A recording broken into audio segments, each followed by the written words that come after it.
Welcome back, everyone, to the Deep Dive. This time, we're taking a closer look at Guyana, specifically their land policies and the impact on the housing sector. We've got this speech from President Irfan Ali, and I've got to say, it brings up some pretty interesting points about land allocation and how things have, well, evolved, I guess you could say. Yeah, the contrast President Ali draws between his administration's approach that of the previous government is definitely striking. It's like he's setting the stage for a deep dive, you could say, into how these different approaches might actually play out. He's not holding back on the comparisons at all. Right out of the gate, he's saying his administration has allocated over 40,000 plots of land, really pushing this idea of getting land directly into the hands of everyday citizens. But then he brings up this cross-subsidization thing. I'm not sure everyone's familiar with that term. Sure. Could you maybe break it down a bit? Sure. Think of it this way. The government's using revenue from land sales, but not just any sales to private developers, bigger projects, and they're using that money to basically make housing cheaper for families, low and middle income families, folks who might not be able to afford a home otherwise. Okay, yeah, so using the big developments to help those who need a little extra support sounds good on the surface, but are there any potential, downsides or things to watch out for with this approach? That's a really good question. It's all well and good when the real estate market is booming, right? Yeah. But what happens if things slow down? If those land sales to developers start drying up, what happens to the funding for these affordable housing programs? It makes you think about how sustainable this model really is in the long run. Yeah, you got to look at the bigger picture, different economic conditions. Yeah. It makes me wonder, are there other countries that are trying this or similar housing policies? Are there other models out there that Guyana could maybe learn from? Oh, absolutely. There are definitely other countries experimenting with different approaches, things like community land trusts, even cooperative housing models. It would be really interesting to see how some of those could be adapted, maybe tweaked a bit to work in the Guyanese context. Right, so we have this cross-subsidization model, but Ali also spends a good chunk of time talking about these very, I guess you could say, strict conditions placed on private developers. And he's drawing a clear line between that and what he claims happened under the previous administration. He's making a very deliberate contrast. Under his watch, developers got to pay for the land up front, the whole thing. And they have to build all the necessary infrastructure, roads, drainage, even streetlights before they get the land. And get this, less than 10% of the land they're allocating is going to these private developers. Wow, that's really interesting. Makes you wonder what's behind that. Is it just about making sure the developments are high quality, or is there something else going on here? I'm sure it's a mix of things. It makes sense that they don't want developers to, get the land and then not follow through, leaving things half-finished with shoddy infrastructure. But you also have to think about whether these conditions, as strict as they are, could make it harder for smaller developers to even get involved. It could end up with just the big players dominating the market. That's a really important point. You want investment, but you also want fair competition. It's got to be a balance, right? Exactly. And then there's the question of how all this affects housing prices. If developers are facing higher costs and all these requirements, are they just going to pass those costs on to the buyers? Could it actually make homes less affordable, even with this cross-subsidization thing going on? So many layers to this. It's not just about building houses. It's about the whole system. Speaking of which, President Ali didn't mince words when it came to the previous administration, the APNU plus AFC coalition. He basically said some shady land deals went down between 2015 and 2020. He paints a very different picture of that time period.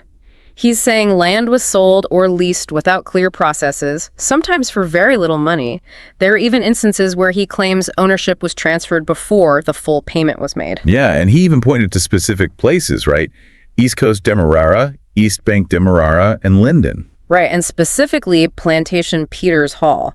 He claims prime commercial land was basically given away for next to nothing compared to what it was worth.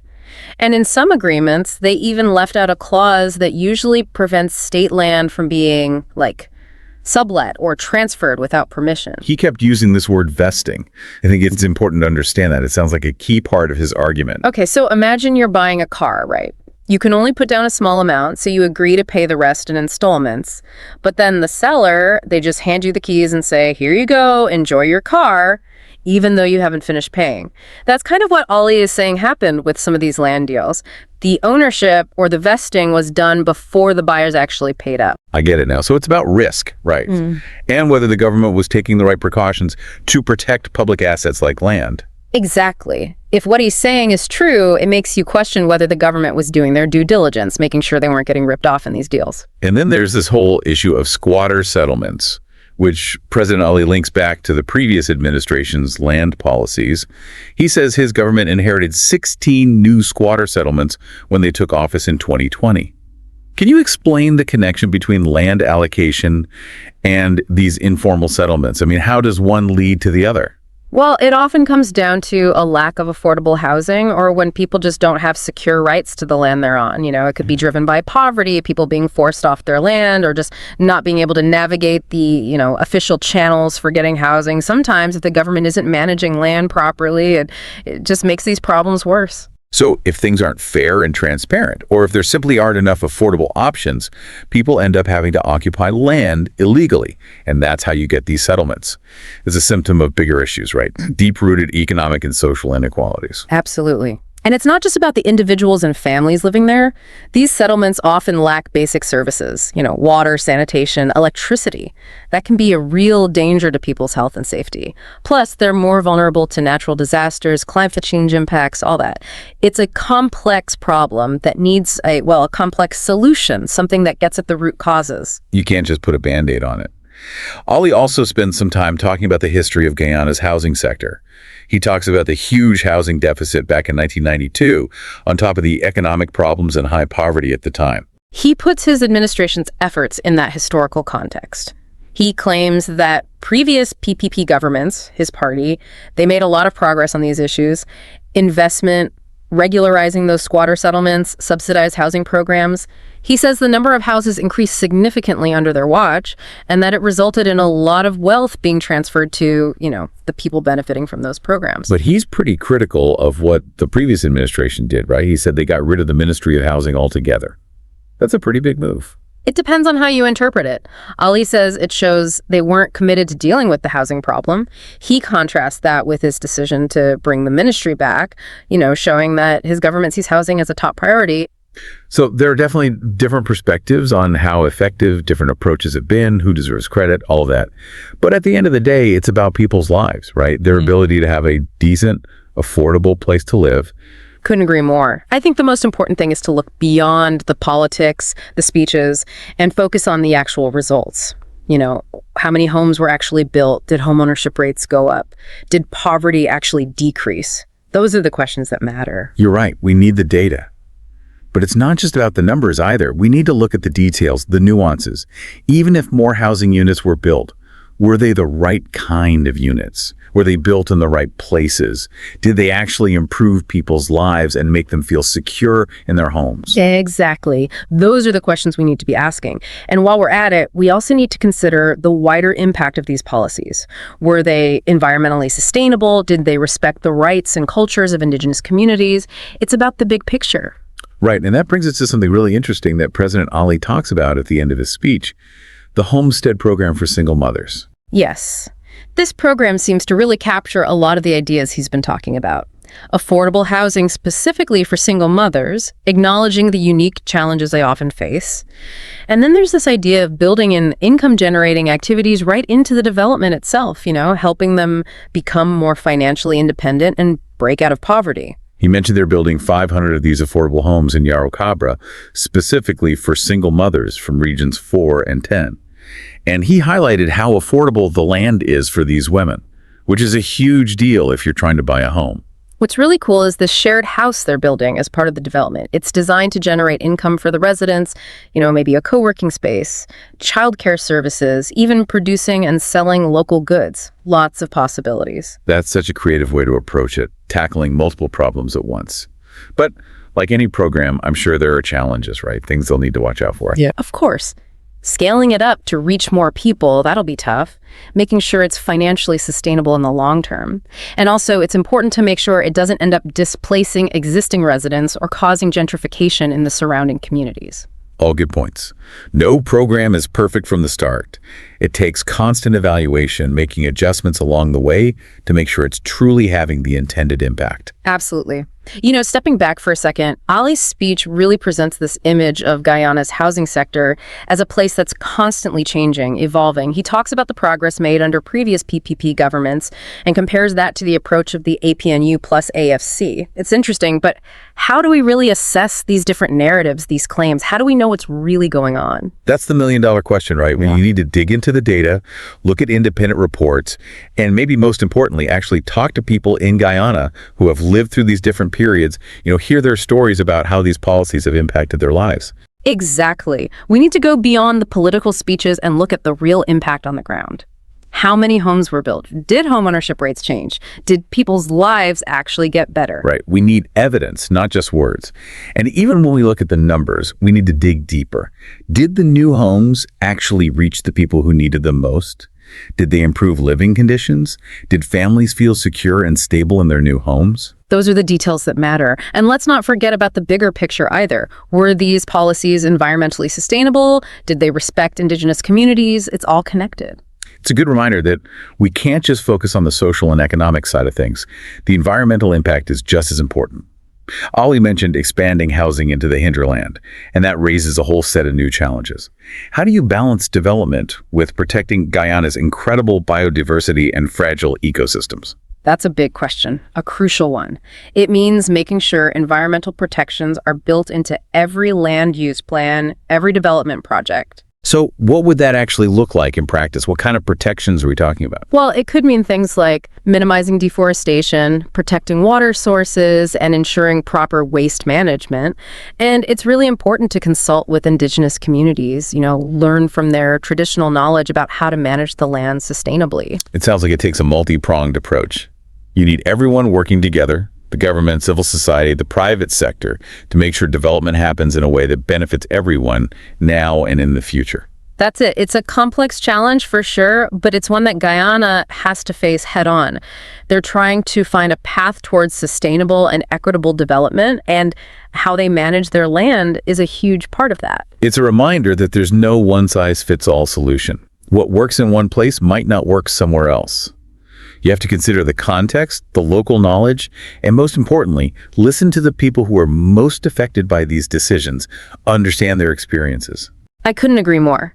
This deep dive has given us a glimpse into the complexities of Guyana's land policies, but it's really just the beginning. It's raised more questions than answers, which is a good thing. It makes you think, it makes you curious, and hopefully it encourages you, the listeners, to keep learning and thinking critically about land governance, not just in Guyana, but everywhere.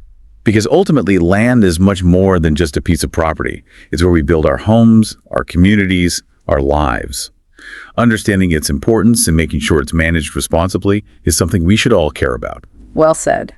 And on that note, we'll be back soon for part 2 of our deep dive into Guyana's land policies, where we'll explore the potential consequences of these different approaches in more detail. So stay tuned. Okay, so we've been talking about all these different approaches to land policy in Guyana and how they're impacting the housing sector there. It's pretty clear how connected these issues are, right? Oh, definitely. It's a good reminder that land policies, they aren't just some abstract idea. They have a real impact on people's everyday lives. For sure. So let's dig a bit deeper into the potential consequences of some of these policies. We were talking about the cross-subsidization model earlier. You mentioned some possible downsides, like what happens if the market changes? Right. The idea is interesting, using money from those big private developments to support affordable housing. But it only really works if the real estate market stays strong. What if demand from developers drops or land values go down? That funding for affordable housing could dry up pretty quickly. Yeah, that's a big concern. So how do you make sure this approach can actually last, through good times and bad? Are there any safeguards in place? Transparency is key here, and really solid financial planning. Yeah. You need a clear system for managing that money, investing it wisely, and making sure it goes where it's supposed to. Regular audits, public reporting, all that would help build trust and keep the program running smoothly, even if the economy takes a hit. Accountability is so important, making sure everyone knows how the money is being used. And that brings us back to President Ali's criticism of the lack of transparency under the previous administration. What are some concrete steps his government could take to make sure their practices are really squeaky clean? Well, a good place to start would be a public database of all land transactions, easy for anyone to access. It could include information on the size of each plot, where it's located, the terms of the lease or sale, who's involved, all that. That would go a long way in building public trust, and it would give citizens the information they need to hold their leaders accountable. Exactly. It's not just about preventing shady deals. It's about creating a culture of openness and responsibility when it comes to managing land. Now, let's talk about those strict conditions placed on private developers that Ali talked about. Full upfront payment, building all the infrastructure before getting the land. What are the potential upsides and downsides of that approach? Well, on the positive side, it could help make sure that development projects are done right, with good quality infrastructure. And it could protect the government from developers who might take the money and run, so to speak. That makes sense. But you mentioned potential drawbacks, too. What are those? One thing to consider is that those conditions could make it really hard for smaller developers to compete. They might not have the money up front or the capacity to handle all the infrastructure work. It could end up with just the big companies controlling everything, which isn't good for competition or innovation. It's about finding that balance, right? Yeah. Encouraging investment, but making sure everyone has a fair shot. For sure. And there's also the question of how all this impacts affordability. If those developers end up passing their increased costs onto buyers, it could make housing less affordable, even with the cross-subsidization program. Yeah, we got to think about the unintended consequences. Ali also drew a pretty strong link between the previous administration's land policies and the growth of new squatter settlements. Do you think that's a fair assessment? Well, it's a complicated issue. There are usually a lot of factors involved. It's true that poor land governance can make things worse, but squatter settlements often pop up because of a combination of things.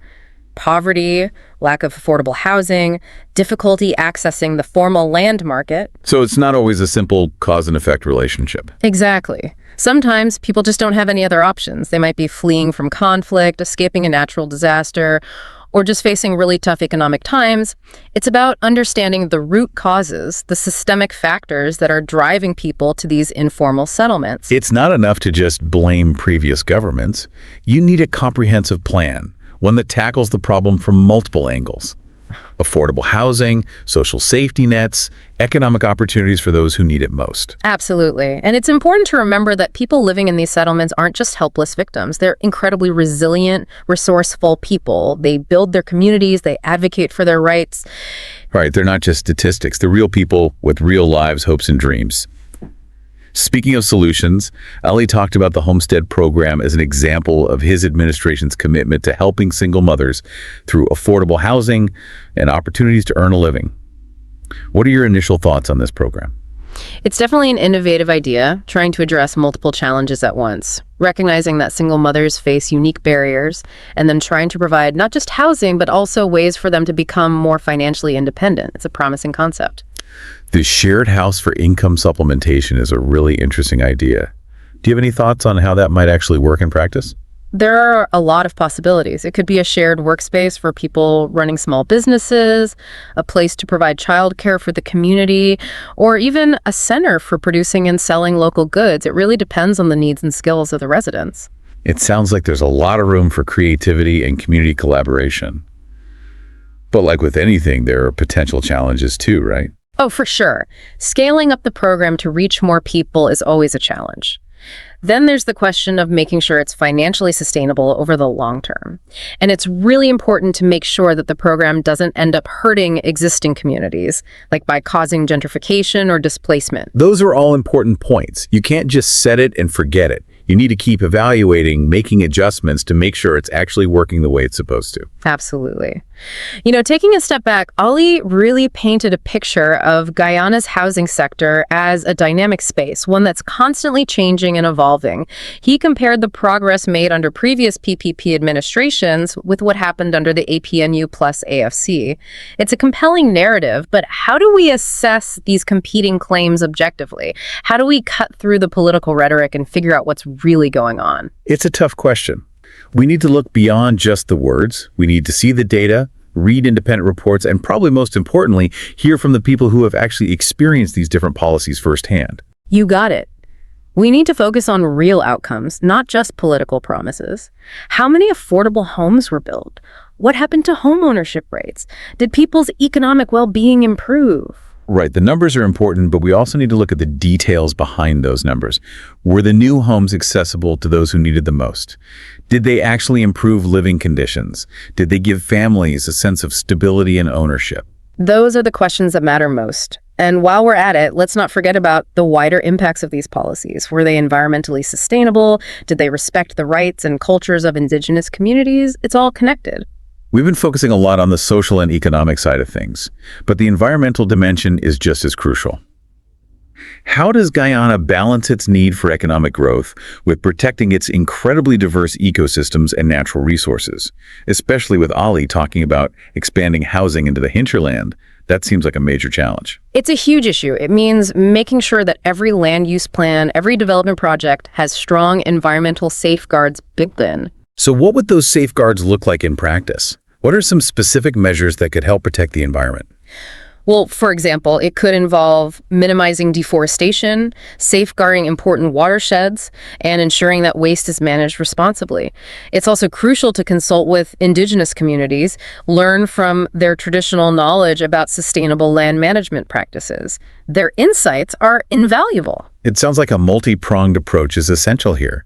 You need cooperation and collaboration across government, civil society, and the private sector to make sure development is done right in a way that benefits everyone, now and in the future. Exactly. It's a complicated challenge, but one that Guyana can't afford to ignore. Their path towards sustainable and equitable development depends on finding solutions that work for both people and the planet. It's a good reminder that there's no one-size-fits-all solution when it comes to land policy. What works in one country might not work in another. You have to consider the specific context, the local knowledge, and most importantly, listen to the people who are directly affected by these decisions. I totally agree. This deep dive has been a fascinating glimpse into the complexities of Guyana's land policies, but it's just the tip of the iceberg. It's raised so many questions, piqued our curiosity, and hopefully it'll encourage you, our listeners, to continue exploring these issues, not just in Guyana, but in your own communities and around the world. Because land is about so much more than just property or economics. It's the foundation of our homes, our communities, and our future. Understanding its importance and advocating for responsible land stewardship is something we should all care about. Well said. And with that, we'll be back for the final part of our dip dive into Guyana's land policies, where we'll wrap up our discussion and explore some key takeaways and potential lessons for other countries. Stay tuned. Wow, we've really covered a lot of ground here, haven't we? From contrasting approaches to land allocation to transparency concerns and innovative programs like that Homestead Initiative, it's clear that how Guyana manages its land will have a big impact on its future. It really highlights how interconnected everything is, Economic development, social equity, environmental sustainability, they all tie back to land in some way. Absolutely. So as we wrap up this deep dive, let's try to pull out some of those key takeaways from President Ali's speech. And maybe think about, what lessons other countries could learn from what's happening in Guyana. One thing that really stands out is how Ali emphasizes the differences between his administration's approach to land and what the previous government did. He's all about empowering citizens through land ownership, putting in place those strict rules for developers. He's drawing a sharp contrast with what he sees as let's just say the less transparent practices of the past. Yeah, that contrast really sets the stage, doesn't it? It makes you think about the pros and cons of each approach, and it really underscores how important things like transparency and accountability are, especially when you're talking about something as fundamental as land. Couldn't agree more. And while Guyana's situation is unique, the big picture issues here are relevant all over the world. Secure land rights, fair access to housing, responsible land management. These are things every country has to figure out, especially as populations grow and more people move to cities. So what are some specific things other countries could learn from Guyana's experience? What stands out to you? Well, one thing that comes to mind is that balancing act between attracting investment and making sure citizens are protected. Ali's emphasis on those strict rules for developers, it's good in some ways, could lead to higher quality development. But it also raises questions about whether smaller developers will be able to compete. And ultimately, could it make housing less affordable? Those are trade-offs every country has to think about. Right, you always have to consider the unintended consequences. Policies often have ripple effects. Another big takeaway for me is that land policies aren't just about economics. There's a social and cultural dimension that can't be ignored. Definitely. Take the issue of squatter settlements. You can't just solve that by building more houses. You have to understand the root causes, the poverty, the lack of access to land through the formal system, the historical inequities. It's complicated. It's about seeing the human side of things, the people behind the statistics, and it requires a multifaceted approach, combining affordable housing with things like social safety nets and programs that help people build better lives for themselves. Exactly. And as Guyana looks to expand housing into those hinterland areas, they'll have to think really carefully about how to protect the environment. Balancing development with preserving those incredible ecosystems, that's going to be a tough one. It brings us back to that idea of long-term thinking. Guyana's experience shows that it's not enough to just focus on the immediate impacts of a policy. You have to think about the long game, how these decisions will shape the country's future, environmentally, socially, economically. It's a challenge policymakers everywhere are facing. And Guyana's journey, with both its successes and its struggles, offers valuable lessons. There's no magic bullet, no one-size-fits-all approach. What works in one place might not work in another. Right, context is key. And it's crucial to tap into local knowledge, listen to the people who are directly affected by these policies. Their experiences and perspectives are invaluable. Couldn't have said it better myself. This deep dive, it's given us a lot to think about. We've just scratched the surface of these complex issues, and that's what's so exciting. Hopefully it sparked some curiosity, encouraged you, our listeners, to keep learning and engaging with these important conversations. Because ultimately, land is about so much more than just plots on a map or economic development. It's the foundation of our communities, our lives, our future. Yeah. It's something we all have a stake in and something we all need to care about. Well said. And that's a wrap for today's deep dive into Guyana's land policies and the housing sector. We've explored some fascinating and complex issues, and hopefully we've given you some food for thought. Thanks for joining us on the deep dive.